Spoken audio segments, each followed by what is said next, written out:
زرناب کی عمر 60 سال سے تجاوز کر چکی تھی۔ شوہر کے انتقال کو ابھی 6 مہینے ہی گزرے تھے، لیکن اسے یوں محسوس ہوتا جیسے کئی صدیاں بیت گئی ہوں۔ اس کے شوہر نے پوری زندگی سرکاری ملازمت کی تھی۔ وہ ایک ایماندار آدمی تھا۔ اسی ریٹائرمنٹ پر ملنے والی رقم کو بڑی احتیاط سے سنبھال کر رکھا تھا تاکہ بڑھاپا سکون سے گزرے، بیٹی کی شادی ہو جائے اور کسی کے سامنے ہاتھ نہ پھیلانا پڑے۔ لیکن قسمت نے اسے یہ موقع ہی نہیں دیا۔ ریٹائرمنٹ کے صرف 1 سال بعد دل کا دورہ پڑنے سے وہ دنیا چھوڑ گیا۔ شوہر کی تدفین کے بعد ابھی گھر میں فاتحہ کا سلسلہ بھی ختم نہیں ہوا تھا کہ دونوں بیٹوں کے لہجے بدلنے لگے۔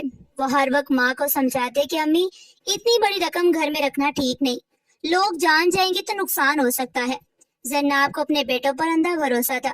اسے سوچا کہ آخر یہ میرے اپنے بچے ہیں، میرا برا کیوں چاہیں گے۔ ایک دن دونوں اسے بینک لے گئے اور کہا کہ ابا کے تمام کاغذات مکمل کرنے ہیں، کچھ دستخط کرنے ہوں گے۔ زینب نے بغیر پڑھے ہر کاغذ پر دستخط کر دیے۔ واپسی پر بیٹے نے مسکراتے ہوئے پاس بک اور ATM کارڈ اپنے پاس رکھ لیے اور بولا، امی اب آپ کو ان چیزوں کی ضرورت نہیں، ہم سب سنبھال لیں گے۔ زینب نے ایک لمحے کے لیے بھی اعتراض نہیں کیا۔ ظاہر ہے ابا کے بعد بیٹے ہی گھر کے سربراہ ہوتے ہیں، اس لیے تو لوگ دعائیں مانگ مانگ کر بیٹے مانگتے ہیں۔ اب سب کچھ بیٹوں نے ہی سنبھالنا تھا، اس لیے زینب کو کوئی اعتراض نہیں تھا۔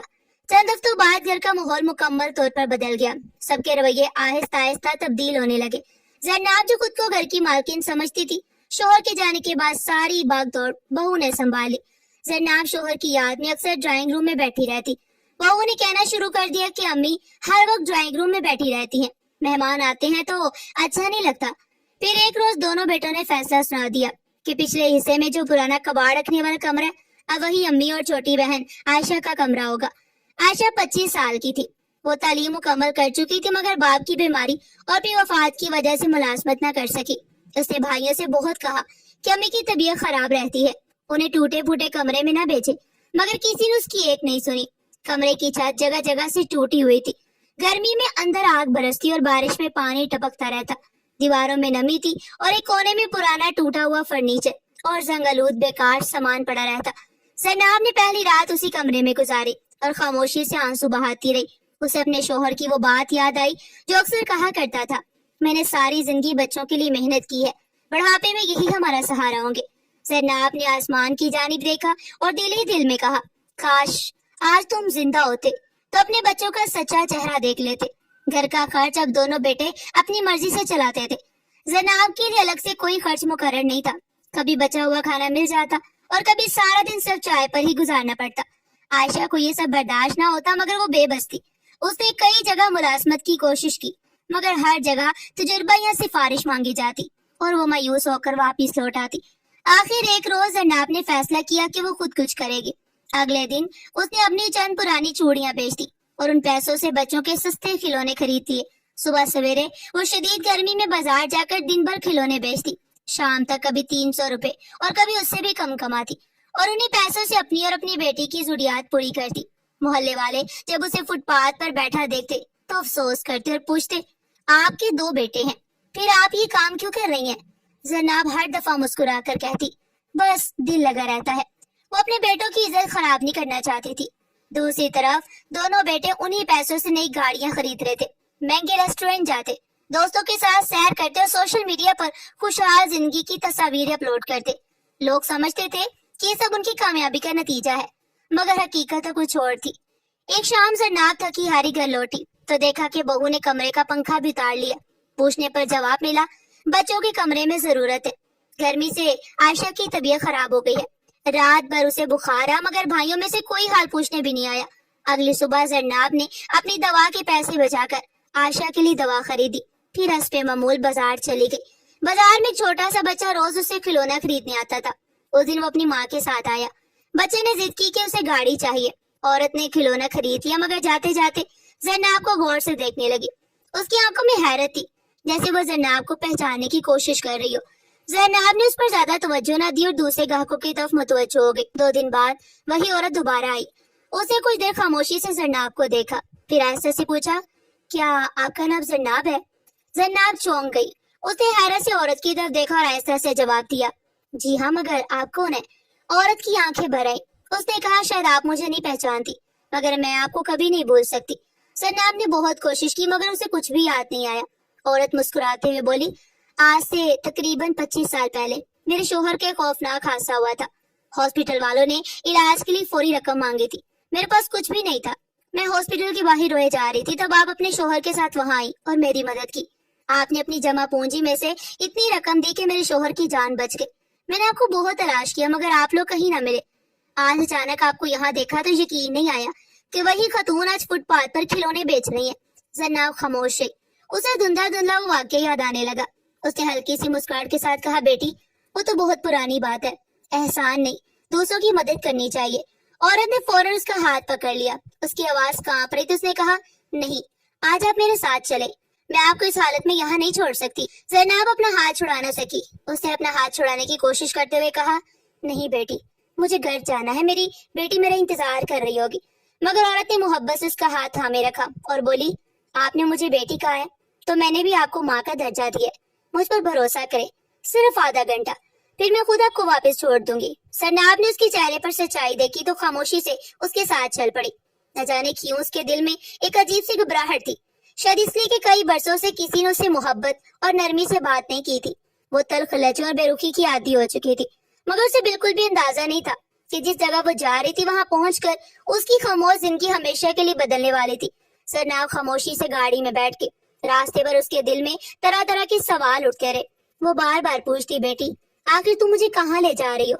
مگر عورت ہر بار مسکرا کر یہی کہتی، تھوڑا سا صبر کریں، سب کچھ خود ہی سمجھ آ جائے گا۔ تقریباً آدھے گھنٹے بعد گاڑی شہر کے خوبصورت علاقے میں واقع ایک بڑی عمارت کے سامنے جا رکی۔ عمارت کے دروازے پر کئی ملازم احترام سے کھڑے تھے۔ جیسی عورت گاڑی سے اتری، سب نے ادب سے سلام کیا۔ زینب حیرت سے یہ منظر دیکھ رہی تھی۔ عورت نے زینب کا ہاتھ پکڑا اور اسے اپنے ساتھ اندر لے گئی۔ دفتر کے سب سے بڑے کمرے میں پہنچ کر اس نے زینب کو آرام دہ کرسی پر بٹھایا، ٹھنڈا پانی پیش کیا اور کہا، امی آج میری زندگی میں جو کچھ بھی ہے اس کی بنیاد آپ کی وہ نیکی ہے جسے شاید آپ بول چکی ہیں۔ میرا نام سائرہ ہے۔ جس شخص کی جان آپ نے برسوں پہلے بچائی تھی وہ میرے شوہر تھے۔ علاج کے بعد انہوں نے ایک چھوٹے سے کاروبار سے دوبارہ آغاز کیا اور اللہ تعالیٰ نے اتنی برکت دی کہ آج ہماری کئی فیکٹری اور کمپنیاں ہیں۔ مگر ہم ہمیشہ اس خاتون کو تلاش کرتے رہے جس نے ہماری سب سے مشکل گھڑی میں ہمارا ساتھ دیا تھا۔ یہ سن کر زینب کی آنکھوں سے آنسو بہنے لگے۔ اس نے کہا، بیٹی میں نے تو صرف انسانیت کے ناطے مدد کی، بدلے میں کچھ نہیں چاہا۔ سارا نے محبت سے اس کے ہاتھ تھام کر کہا، اسی لیے اللہ تعالیٰ نے آج مجھے آپ تک پہنچا دیا۔ سارا نے ملازم کو چائے اور کھانا لانے کا حکم دیا۔ زینب نے کئی دنوں بعد سکون سے پیٹ بھر کر کھانا کھایا۔ پھر سارا نے عائشہ سے پوچھا، آپ کی حالت کیسے ہوئی؟ آپ کے شوہر کہاں ہیں؟ آپ کے بچے کیا کر رہے ہیں؟ زینب پہلے تو خاموش رہی مگر سارا کے سار پر اس نے پوری کہانی سنا دی۔ شوہر کی وفات، بیٹوں کی بے وفائی، جمع پونجی پر قبضہ، بینک کی رقم اپنے نام منتقل کروانا، ٹوٹے پھوٹے کمرے میں رہنا اور شدید گرمی میں کھلونے بیچ کر گزارا کرنا۔ اس نے ایک بات سارا کو بتا دی۔ سارا کی آنکھوں میں غصہ اور دکھ ایک ساتھ اتر آئے۔ اسے فوراً اپنے وکیل کو بلایا اور کہا، سب سے پہلے پتہ کرے کہ ان کے ساتھ قانونی طور پر کیا کیا گیا ہے۔ چند گھنٹوں میں تمام کاغذات منگوا لیے گئے۔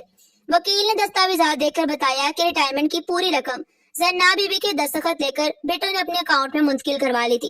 کئی دستاویزات پر دھوکے سے دستخط کروائے گئے۔ وکیل نے صاف کہا، اگر آپ چاہیں تو یہ مقدمہ آسانی سے جیت سکتی ہیں۔ زینب نے آہستہ سے کہا، نہیں بیٹا، میں اپنے بچوں کو جیل نہیں بھیجنا چاہتی، مگر میں اپنی بیٹی کا حق ضرور واپس چاہتی ہوں۔ سارا نے جواب دیا، امی کسی پر ظلم کرنا جتنا بڑا گناہ ہے، ظلم برداشت کرتے رہنا بھی اتنا ہی نقصان دہ ہوتا ہے۔ اسی شام سارا زینب کے ساتھ اس کے گھر پہنچی۔ عائشہ ماں کو نہ دیکھ کر پریشان ہو رہی تھی۔ جیسے اسے اپنی ماں کو دیکھا وہ لپٹ کر رونے لگی۔ سارا نے پہلی بار وہ ٹوٹا پھوٹا کمرہ دیکھا تو اس کی آنکھیں نم ہو گئی۔ دوسری طرف دونوں بیٹے مہنگے صوفوں پر بیٹھے ٹی وی دیکھ رہے تھے۔ انہوں نے سارا کو دیکھا تو حیران رہ گئے۔ سارا نے نہایت سکون سے کہا، آپ دونوں اپنی والدہ سے معافی مانگے اور ان کی تمام رقم اور بینک کی دستاویزات واپس کریں۔ نعمان ہنس کر بولا، آپ کون ہوتی ہیں ہمارے گھریلو معاملات میں بولنے والی؟ دوسرے بیٹے نے بھی سخت لہجے میں کہا، جو ہو گیا سو ہو گیا، اب ہمارے پاس کچھ واپس کرنے کو نہیں ہے۔ سارا نے خاموشی سے اپنے وکیل کا کارڈ ان کے سامنے رکھ دیا اور کہا، کل عدالت میں جواب دے دیجیے گا، اب معاملہ رشتوں کا نہیں بلکہ قانون کا ہوگا۔ یہ سن کر دونوں بھائیوں کے چہروں کا رنگ اڑ گیا مگر وہ خاموش ہے۔ چند ہفتوں بعد عدالت میں مقدمہ شروع ہوا۔ بینک کے ریکارڈ، دستخط، گواہ اور تمام ثبوت پیش کیے گئے۔ حقیقت ایک ایک کر کے سامنے آتی گئی۔ جج صاحب نے واضح الفاظ میں کہا، ایک ماں کے اعتماد کا ناجائز فائدہ اٹھایا گیا ہے۔ عدالت نے زینب کی تمام رقم واپس کرنے مکمل حساب دینے اور اس کے تمام حقوق بحال کرنے کا حکم دے دیا۔ فیصلے کے بعد دونوں بیٹے پہلی بار اپنی ماں کے سامنے سر جھکا کر کھڑے تھے۔ دونوں نے معافی مانگنی چاہی، مگر زینب نے صرف اتنا کہا، تم نے میری دولت نہیں لوٹی تھی، تم نے میرا اعتماد چھینا اور وہ دولت کبھی واپس نہیں آتی۔ سارا نے زینب اور عائشہ کے لیے ایک چھوٹا سا خوبصورت گھر خرید دیا، مگر زینب نے اسے قبول کرنے سے منع کر دیا۔ اس نے کہا، میں خیرات نہیں لوں گی۔ سارا مسکرائی اور بولی، یہ خیرات نہیں، ایک بیٹی کی طرف سے اپنی ماں کے لیے تحفہ ہے۔ بہت سمجھانے پر زینب مان گئی۔ کچھ ہی مہینوں بعد عائشہ کو سارا کی کمپنی میں اچھی نوکری مل گئی۔ اس نے اپنی محنت سے خود کو ثابت کر دیا۔ زینب نے بھی کھلونے بیچنا چھوڑ دیا، مگر وہ ہر جمعے کو اسی بازار ضرور جاتی جہاں اسے اپنی زندگی کے مشکل دن گزارے تھے۔ وہاں وہ غریب بچوں میں مفت کھلونے تقسیم کرتی اور ہر دفعہ اللہ تعالیٰ کا شکر ادا کرتی کہ اس نے اس کی عزت واپس لوٹا دی۔ دونوں بیٹے اپنی غلطیوں کا بوجھ اٹھائے زندگی گزارنے لگے۔ انہیں اس دن احساس ہوا کہ والدین کی بد دعا سے زیادہ تکلیف دہ چیز ان کی خاموشی ہوتی ہے۔ زینب نے اپنے بیٹوں کو معاف کر دیا، مگر وہ محبت جو کبھی ایک ماں کے دل میں بے حساب تھی اب پہلے جیسی نہیں رہی۔ زندگی نے ایک بار پھر ثابت کر دیا کہ نیکی کبھی ضائع نہیں جاتی۔